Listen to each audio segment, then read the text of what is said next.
What up, gang? Carolina Jackpot time coming at you. It is Sunday morning. Hope everybody's doing well today. A good Sunday morning for Carolina Jackpot, as the past few have been for probably about the past 6 weeks or so, coming home from doing a little bit of work and coming home talking about a victory by the Gamecocks yesterday. They win big, 56-12, was it, over the in-state foe, Wofford, the Terriers. South Carolina moves to 8-3 on the season. Before we get to talking about that, if you're new around here, consider staying true around here. Hit the thumbs up on this video if you like it, and subscribe to this channel if you like the content that much. Click the bell for the notifications. We do college football stuff here all the time. We have a heck of a good time doing it. Before we get into anything else, I want to apologize for the vertical camera here. I don't know if that offends or bothers anybody, but I'm in my wife's car, not my truck. I put a bunch of leaves in the back of my truck yesterday. Well, during a little bit of the noon games, I had to do a little bit of yard work. I got a bunch of leaves up, put them in the back of my pickup truck, and I'm going to take them into our backyard and dump them into this compost bin. So, yeah, my truck's full of leaves, and I didn't want to get them out this early in the morning. It's cold out. So, that's why I'm driving this car, having to use a different foam mount. The 56-12 win by the Gamecocks was it was a good win. They got a lot of players in there late. Some guys who haven't contributed a lot this year get a chance to contribute. We saw a couple of wide receivers yesterday who hadn't caught a touchdown pass all year.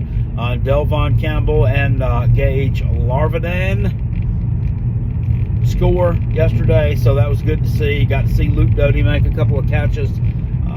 Nick Harbor scores another touchdown for the Gamecocks. It was a good win in that regard. And the regard that I'm not thrilled with was that you kind of like to put these teams away early. And they really didn't do that. It was kind of like they fucked around a little bit at the beginning of the game. But to that point, look, all you got to do is go back and look. When it's 3-0 Wofford, I was just watching some highlights of the thing that they come out with on Sunday morning on this one Gamecock channel. They were throwing passes to Peyton Mangrum. This guy has caught like 2 balls all year. He's from right around this area. So that lets you know, they didn't have their ones in there early in the game too. So that may have had a little bit to do with that, but nothing against that young man either. I'm just for I think the first pass that Sellers threw was to Luke Doty, and I don't think Luke's caught a pass all year long. So they had a lot of guys in there at receiver early on in this game who hadn't played a lot, so that may have contributed to the slow start, maybe a little bit there. But give Wofford some credit. They were chippy. They got some PI calls, got some personal fouls called against them. Their special teams is also pretty good too. They faked the punt. They were successful on it. Kind of caught us off guard there. They got hit a big pass right out of the gate in the game too. I forgot about that one. Got them down pretty close. That's where they were able to score that field goal. They also sent a gunner down on a punt, caused a little bit of disruption, and one of our guys ended up letting the ball hit off of him, and the Wofford players recovered it. So maybe that's something Carolina might want to keep in the. Maybe Shane Beamer wants to take notes on that and put it in his pocket. I don't know. Maybe they do it already. I don't know, and I just don't notice it. You don't really notice those kind of things until it has an impact on something. So, hold Wofford to under 300 yards of total offense. Put up over 600 ourselves. It was a good win. I also didn't really care for seeing Lenoris in there into the fourth quarter of this game. That is one thing that I will argue with the coaching staff about, and that's one thing that that will draw some criticism from Carolina Jackpot. I know, you're a hater on Beamer. You don't believe in Beamer. All you do is complain. Yada yada. Well, I will complain about that, and I don't think that anybody who's logical and watches the sport of college football can underestimate the fact of how valuable Sellers is to this team. You don't need him in there when it's 35-9 against fucking Wofford, running around, running your offense still way into the fourth quarter. When it was 28-9, he should have been yanked. Robbie Ashford should have been put in. And I'm not saying, boy, let's put Robbie Ashford in there and get him hurt. No, that's not it. But you remember what happened to Jordan Travis last year for Florida State? Got his leg broken in like 2 different places. Season over. Playoff hopes over.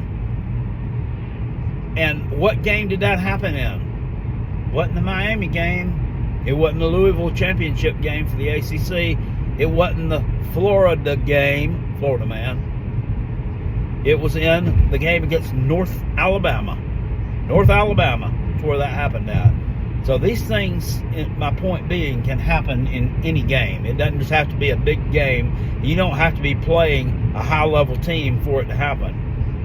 So he needed some rest. I don't agree with that, but it's done. It's over. It is what it is right now. They're gonna, no matter what, no matter how many victories we rack up, no matter how good the season's going, Beamer's still going to make some dumb decisions. I mean, it's just the nature. All college coaches do it, but I think that one was extremely just dumb to not yank him. But anyway, I'm not going to talk about that so much anymore. Game's over, done. Let's talk about our opponent for next week, Clemson.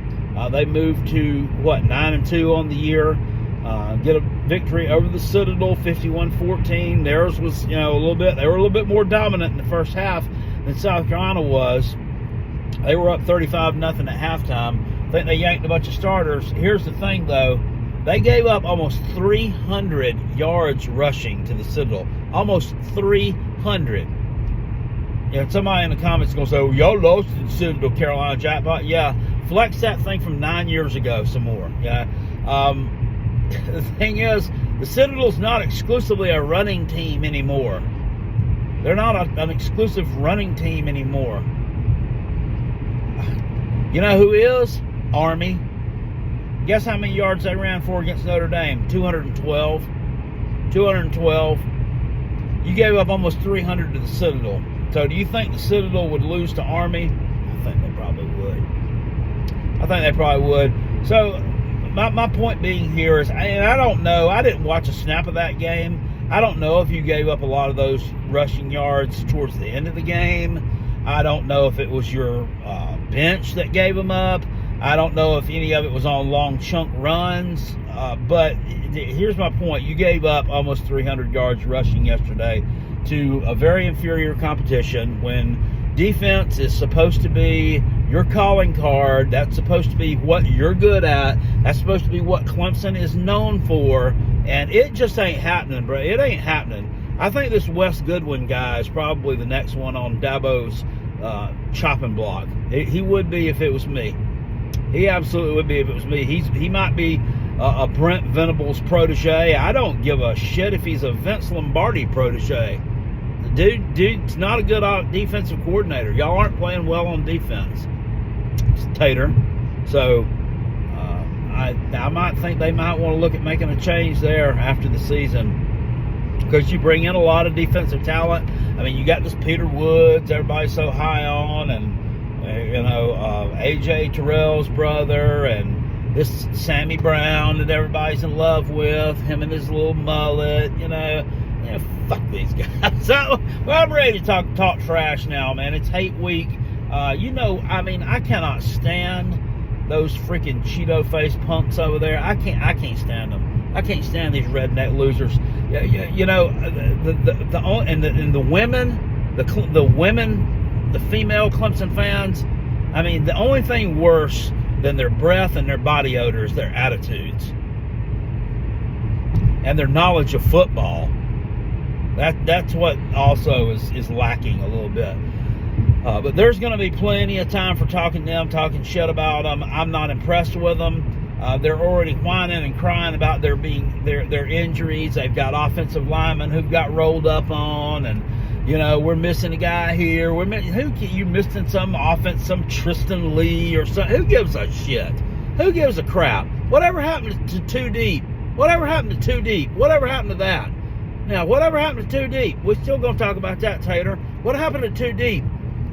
Y'all used to run around all the time. Beep, beep, beep. We too deep. That's why we went on these national championships. Program's falling in the toilet. It's falling in the toilet.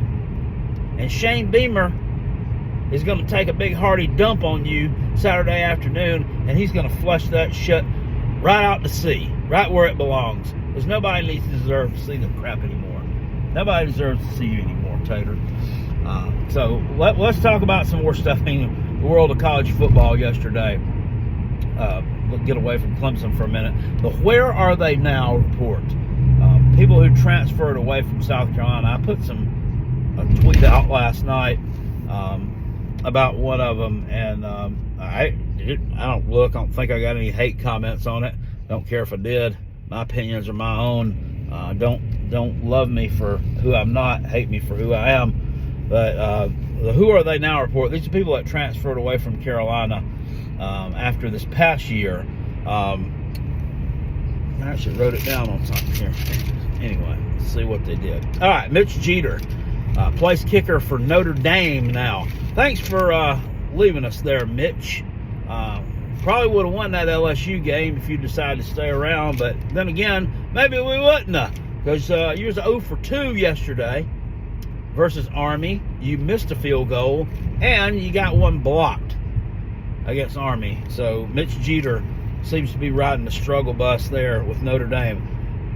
I'm going to talk about Notre Dame in a second. Grayson Howard, pup for the Florida Gators, former linebacker recruit for the Gamecocks, who played last year, had about 17 tackles as a true freshman. And I guess he thought, he wanted more playing time. He wasn't getting enough playing time. Well, just play behind Debo Williams. Just suck it up, young man, and learn to learn and play behind somebody for a year. He's got 37 tackles on the year for Florida, so he's done a little bit of something. I do remember seeing him play in the game against Georgia. Didn't have any stats yesterday at all, so he must have not have played at all. Must have been hurt.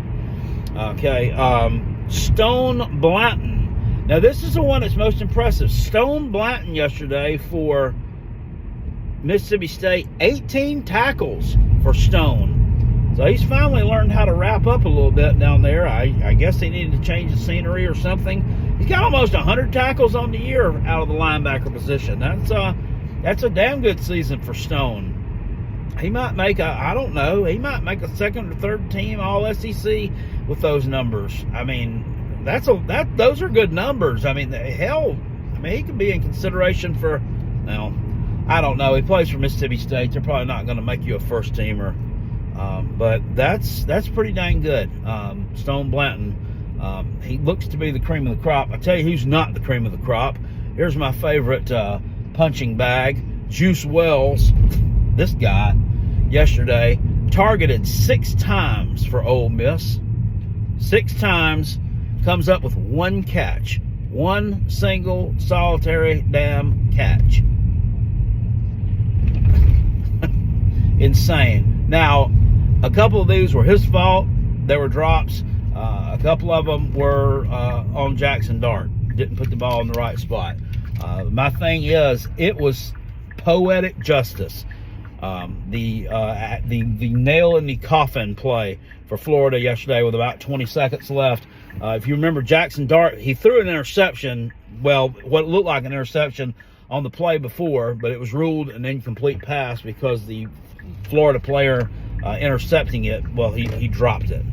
So that it was ruled an incomplete pass, and the Gator fans were booing, but they were all caught up in everything. They were real emotional at that point. They're a fragile bunch, and they're sitting here booing it. Well, clearly, I mean, you could look and clearly see that it was an incomplete pass, or that God, I can't get it. That was an incomplete pass because he didn't intercept it. It hit the ground. So anyway, on the next play, Jackson Dart does throw an interception. And you go back and they replayed it, and the announcers for the game were talking about it. Well, look there, and you can see it. Juice Wells, he runs the wrong route. So either he didn't run the wrong route. I said that wrong. He ran the route incorrectly. It looked like he was supposed to run the route out all the way, but instead he breaks it off and he sits down on it. and Jackson Dart overthrows him because he's expecting Juice to be here, and instead Juice here. He wants Juice here, Juice here. And it was just an easy pick for Florida. But yeah, he didn't play great yesterday either. That him being Jackson Dart, pronoun boy, throwing interceptions into triple coverage. Just not a good game there by Ole Miss, and definitely not a good game at all by Juice Wells Antoine. He has over 500 yards receiving for them this year. So if he were on the South Carolina team right now with those stats, he'd lead us in receiving. But the thing is, Trey Harris, their number one receiver, their WR1, if you will, he's been hurt for a lot of the year. So Juice should have racked up a lot. This guy should have had 1,000 yards receiving, and he's just not had it. So he's been a huge, giant disappointment. I don't know how much money they paid for him, but it was too much. So, and I'll get some hateful comments on this one too, because there's some people like, just let it go. Just let it go. I'm not going to let it go. I'm going to keep on talking about him. I'm going to talk. I don't care when he gets to the NFL. I'm going to say, hey, did you see that? You see what the Giants and Juice Wells did? Some bitch dropped that damn pad. Yeah, I'm still going to do that. I'm still going to do it. So he did us wrong. He did us like shit. But South Carolina's passing game is surviving without him. We're surviving without him. That's the main takeaway. So that's the who are they now, or who, not who are they now. We know who they are. They've shown us who they are. The where are they now segment. I just came up with that. I don't do a where are they now segment every time I do a Sunday morning recap video, but it just felt right. Prayers still to there. I'm going to link that thing still in my description box of this video, that GoFundMe for BVD, Big Vol Daddy. His daughter is needing some help with his funeral expenses and his final arrangements, and a lot of money has been raised through the YouTube community so far. So if you can go over there, even if you can give the guy, or the young lady $10, I mean $20. I mean, it's not a lot of money. I know a lot of people have, other obligations here. It's almost Christmas time, but she's really in need there. And look, it's a GoFundMe, so all the money's going to go to her. I don't know how that works either. I'm sure they take some kind of little portion off of it. They asked me yesterday for a tip. So, like, I did $10 for a tip on the donation that I gave, because, I figure they take some kind of percentage away. Nothing can be, on the up and up. But, I guess they have to survive some way, too. I understand it. I think it's bullshit at YouTube. As much freaking money as they make at Google, take half of the super chats. That's horse shit. They need to revisit that. But I was getting off on another tangent there. But that'll be down in the description box below if you want to contribute and help her out. I'm sure she would appreciate it here. And they didn't ask me to put this out. They didn't ask me to push it out. But I think any college football YouTuber who knew BVD, the guy was a legend. He started doing videos back in like 2009. Oh, excuse me. But, he's got one video up on his page. It's got over 1 million views, or they were doing cow tipping or something. He's got another video up there where he slapped an Alabama fan at the flea market. I don't know if that was set up or not, but it was still funny. Yeah, but he's a legend of YouTube, probably the first Tennessee Vols YouTuber out there. So there may be many more that have come since then that may have garnered more fame and been bigger, but I can't tell you, they probably didn't have a bigger heart, probably didn't love the Tennessee Vols as much as BVD did. So, go help that young lady out if you can, if you're led to do so. Also, by the way, I saw some news when I was getting ready to make this. Chuck Woolery died too. I guess he died. I didn't see when it was. It must have been the past couple of days. He's only 83 years old.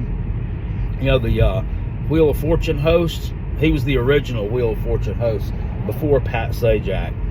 Yeah, he did the Love Connection. We'll be back 2 and 2. Remember that? Old Chuck Woolery has left us here.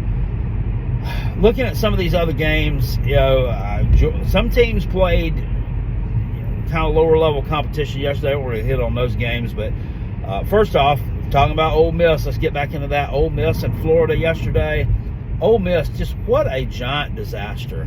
I mean, just squandered away several opportunities to score, several opportunities to put that away. I mean, they're making Florida look like a decent team. These LSUs and the Ole Misses are making Florida look like a decent team. But Florida wins at 24-17 in the Swamp. Lane Kiffin, once again, he loses a big game, and this was a big game. He would have pretty much solidified a chance to go to the college football playoffs with a win here, because they're not going to lose to Mississippi State next week. But he goes on the road and he drops a steaming pile of shit and loses to Ole Miss, or loses to Florida in the Swamp 24-17. The play calling there was just mind-numbing.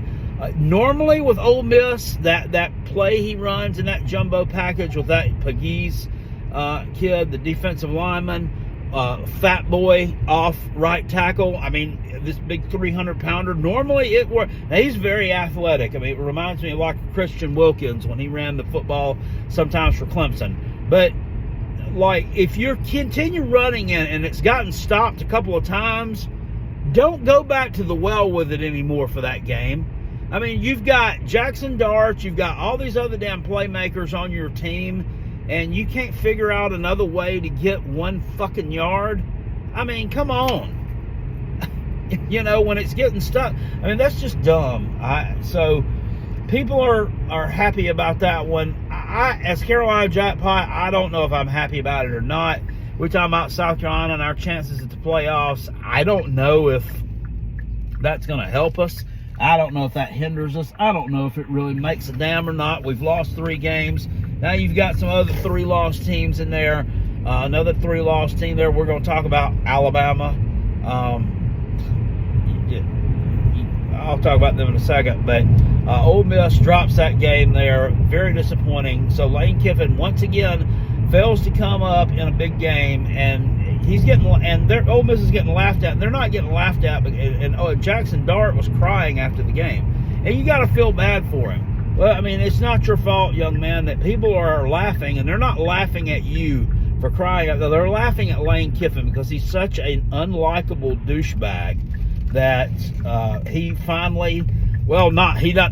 he gets served up a plate of humble pie once again. I mean, it seems like every year, once a year, like clockwork, he's getting served up this dish. And once again, it comes around in the form of Billy Napier and the Florida Gators. And, Billy Napier, I mean, you can't dislike Billy Napier. I mean, he don't do nothing. I mean, he's not one of these coaches who gets out here and does like the Eli Drinkowitz routine, talking shit, or the Lane Kiffin thing, talking shit, or doing like Brian Kelly, whining after press conferences and beating things. I mean, he's just an old football coach. I mean, he's kind of, I don't want to say he's soft-spoken. He's not a man of a whole lot of words. I mean, you can't really dislike Sunbelt Billy. A lot of people make fun of him and everything, but I mean, his team's bowl eligible now. They'll be 7-5 because they're going to beat the hell out of Florida State next weekend. Let's just, call that for what it is.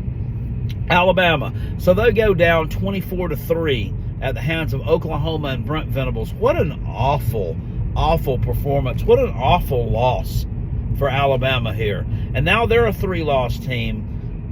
Are they going to still try to get them in the playoffs as a 3-loss team? I'll tell you what, if South Carolina beats Clemson and then Alabama beats Auburn and they finish up 9-3, I'll be real pissed if they end up getting in the thing over us. Well, they done lost to Vandy, and now they've went and gotten blown out at Oklahoma, both teams that Carolina beat.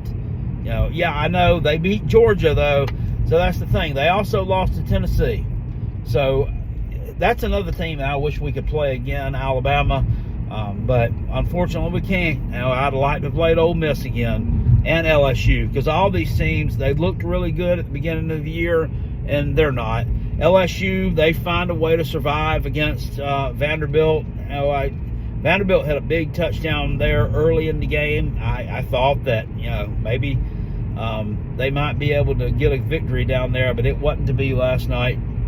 LSU wins it, 24-17 over Vandy. So Vandy's now 6-5. Vandy better be careful. They're going to have to beat Tennessee next week. They have to beat Tennessee next week to be 7-5 because they're going to make a bowl game. They could make, if they lose Tennessee, they're going to make a bowl game at 6-6. They could potentially lose that thing and end up with a losing record after, you know, all the good things that have happened to them this year. So, you know, they want to try to beat Tennessee, and I still think that there's some gas left in that old Commodore tank this coming Saturday afternoon. So there was that. Who else? Colorado. You know, you can't. I've said it all year long that I've liked the fact that Deion Sanders has stopped talking so much shit, and his sons have stopped talking all this shit. They've just focused on playing football. I mean, outside the "We Want to Play Shadur's" rap album song, instead of playing the fight song or whatever they were doing out there, instead of that, or outside of that, we haven't seen, you know, a whole lot of the circus routine from Colorado this year. They're just concentrated on playing football, and they've been winning games, but I told you I wasn't sold on their lines of scrimmage, and I was not sold on them defensively, and I wasn't sold on them with any kind of running game. And they don't have a running game. And they rushed for 47 yards or something like that yesterday against Kansas, and they lost 37-21. You can't be nothing or just so one-dimensional and expect to be anything more than an above-average team. Are they an above-average team? I really don't know. Their strength of schedule, I was looking at one ranking yesterday that had come out. And people don't even have accurate strength of schedule rankings. I was looking at this one, and they had like Georgia Tech ranked number 1. I'm like, wait a minute, Georgia Tech's schedule's not ranked number 1. What are you talking about? And then I looked at it closer, and it said, oh, it's the strength of schedule for your remaining games. And this was yesterday. I'm like, what is the point in even having a list like that? There's 2 games left in the regular season. That was as of yesterday. For Georgia Tech, I guess there's only 1 left in their regular season, so they play Georgia. So I got the number 1 remaining strength of schedule. And what's the point in even putting that out? I mean, anybody should be able to eyeball any team at this point and see who's left on their schedule and kind of be able to do that in your head, wouldn't you think? I don't understand that. But people don't even have the strength of schedules right, is my point. And Colorado's strength of schedule this year, is it high? I mean, I definitely wouldn't think so. I'd think it's in the bottom third, or maybe fringing on in the 70s maybe. I don't know. That's just me guessing at what it is. It's not been a good strength of schedule. That's my point. BYU loses to Arizona State yesterday. Arizona State played all those people rushed the field too early. We've seen this in college football a lot recently. They rushed the field too early, and they have to be ushered back and that. So Mizzou goes on the road, gets a big win, 39-20 over Mississippi State, which we already talked about. Stone Blanton. I told everybody they were going to blow out Mississippi State. They did just that. Mizzou with a big win there. Who else? If I don't talk about your team, it doesn't mean I don't like them. It means I don't have it written down and I can't remember. Tennessee with a big win, 56-0 against UTEP. Good win there. I actually bet a little bit on Tennessee yesterday. I bet on them first half to cover the 28-point first half line, and they did it. They barely did it, but Nico threw a touchdown pass there right at the end of the first half. And they did cover that line, and I bet that on that a little bit for BVD yesterday. Bet on the Tennessee Vols yesterday. Normally I wouldn't do it, and when I sent the money in for Uncle Lou's rigged wheel yesterday, which doesn't matter because Carolina Jackpot don't ever win that damn thing. I had bet on Tennessee to cover the spread yesterday. They did that very easily. The 56-0 win in shutdown fashion. So that's around the SEC, ACC. What did we see? Georgia Tech earlier in the week survives against NC State.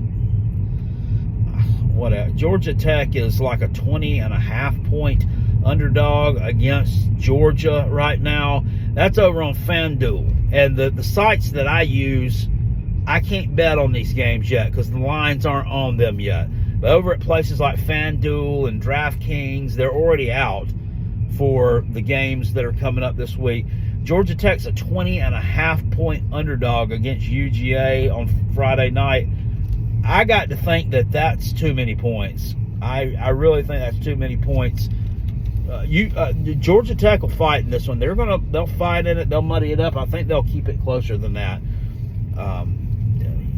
History would dictate so. Anyway, to me, well, last year would dictate so. Maybe so. Really recent history would dictate so that they're going to keep it closer than that 20.5. So I wish I could go over there and bet that, but I can't bet FanDuel or DraftKings. You can't do that in South Carolina because gambling's not legal here. It probably never will be because we got a bunch of old fuddy-duddies running everything here, and they're not interested in making any money for the state that way. Oh, but we can have scratch-off lottery tickets here all day long that goes to education, right? It's cool. I mean, I talk about these leaders sometimes. Some of these people need to stop being so backwards with stuff. Hell, North Carolina's got gambling legal now. Why can't we do it? Pennsylvania's got it. Tennessee's got it. And then some of these other states, South Carolina, Georgia, they just won't come around. But maybe eventually one day. I don't know. Probably not. What else? Oh, God, this has gotten to be a long video here recapping things. Louisville blows out Pitt yesterday. SMU blows out Virginia. Is SMU the best team in the ACC, or do we still think that it's Miami? Miami won for me yesterday, too. Miami covered the spread against Wake Forest. It was 23. They ended up winning that game by 28, but, man, they went the long way around about doing it. It was 20-14 going into the fourth quarter, and then Miami pours it on in the fourth quarter. They finally decided to wake up and start playing football, but, I mean, this fuck around find out deal with Miami as well. They already fucked around and found out with Georgia Tech, and then they come out and play kind of uninspired football here against Wake Forest. Turn the ball over some there, and then they finally pull away from them late. But I mean, SMU kind of struggled last week a little bit with Boston College, but then that was a home game. Then they go on the road though against Virginia, and they struggle. Not at all. I was at 33-7. They get the big win there over Tony Elliott's team. One more team I do want to talk about, too, that's very unimpressive to me. Very unimpressive to Carolina Jackpot. Well, first of all, number one, did anybody set Texas A&M and Auburn thriller last night? I fell asleep at it, not because, I was tired. I was tired. I'd worked early in the day, and I live streamed that thing all day, and I drank some beer during the live stream, and watched some more football, and I just ended up, I conked out on it. But the Auburn wins, what was it, 43-41 in like 4 overtimes. They start running 2-point conversions. Auburn hit the 2-point conversion on their end of that overtime. Texas A&M didn't, and I told everybody there was something wrong with that line, and I thought Auburn would win that game. Boy, very disappointing there by Texas A&M, and that's really disappointing for the Gamecocks too, because that was one of the wins that we were hanging our hat on, and now they go down to a terrible Auburn team. Just really disappointed there. Disappointed that Mike Elko's team couldn't come up with a better effort there, but I mean, to their credit, they came back. They were down 21-0, and they fought back, tied the game up, and then it was kind of tit for tat, back and forth the rest of the way. But here's the thing: you shouldn't have fallen behind 21-0 to Auburn. I don't care that it was on the road. Vanderbilt went into Auburn and won. Vanderbilt, but you couldn't go into Auburn and beat them. College football is crazy, and Las Vegas is crazy too with these crazy point spreads and how they seemingly can figure things out. It's just beyond me. But one other team I want to talk about before we got done here in this video is Texas. Is Texas not a team that's in that's perpetually in the fuck around find out mode? I think they are. Texas, with these offensive weapons they've got, with this defense that they've got, I mean, shouldn't they be playing better than winning games like 31-17 or 31-14 or whatever it is against teams like Kentucky, and just kind of farting around with them, farting around with Arkansas? I mean, shouldn't they be playing a little bit better than that if they're legitimately what they're kind of, or that everyone is leading us to believe that they are? I think that they should. They're not impressive to me, and they were talking about it yesterday on the live stream. They think that some of the guys on the live stream think that Arch Manning is actually better than Quinn Ewers. Could be. Not impressive in the least to Carolina Jackpot yesterday, struggling at home to put away a piss poor Kentucky team. So anyway, that's my recap of the week that was in college football, my recap on the Gamecocks, my recap on the Taters, my Where Are They Now segment. Did we talk about everything that we needed to talk about with college football? I think we did. Florida State won yesterday, 41-7 against Charleston Southern. Congratulations to Florida State. Looked like they struggled a little bit in the first half too. My gosh, y'all are gonna get creamed next week. I don't like Florida, I'll tell you that. And that was yesterday with them and Ole Miss. It was kind of hard. I couldn't really pick a side to pull for because I don't like either team. I don't like Florida just because I don't really care for their fan base. I just don't like them. I've never liked Florida. It's probably behind, well, my most hated teams in the SEC is probably Tennessee, Florida. Gosh, who else don't I like? I don't like Auburn because their fans are mouthy as shit. Those three for sure. I don't really particularly care for Kentucky because their fans are mouthy as shit too, when they have no reason to be whatsoever. They're just an inferior program, especially inferior to the Gamecocks, especially at this point in time. Georgia, I don't really have a problem with. LSU, yeah. Well, I have one that's over here on this channel a lot, Randall. I like him. But all of the LSU fans can get a little bit rowdy and mouthy and just delusional as shit. So, but we don't really deal with them a whole lot either. So in that regard, Ole Miss, we just don't like Ole Miss because of Lane Kiffin. I mean, let's just be frank. Their fans, they don't bother me. They're fine. They're just fine. Arkansas fans are kind of mouthy when we played them a couple of years ago too.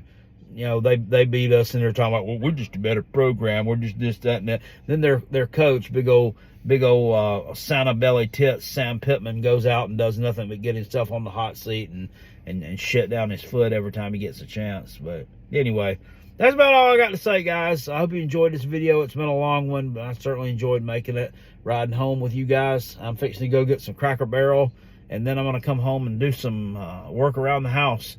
I get rid of these leaves. Look at all them leaves. There's leaves. Well, if I can get my thing out. There's leaves in the back of that pickup truck. I got to get them gone. Anyway, I'll see you guys later on. Appreciate it. Don't forget the link down below about BVD. Peace. I'm out of here. Go Gamecocks. Woo!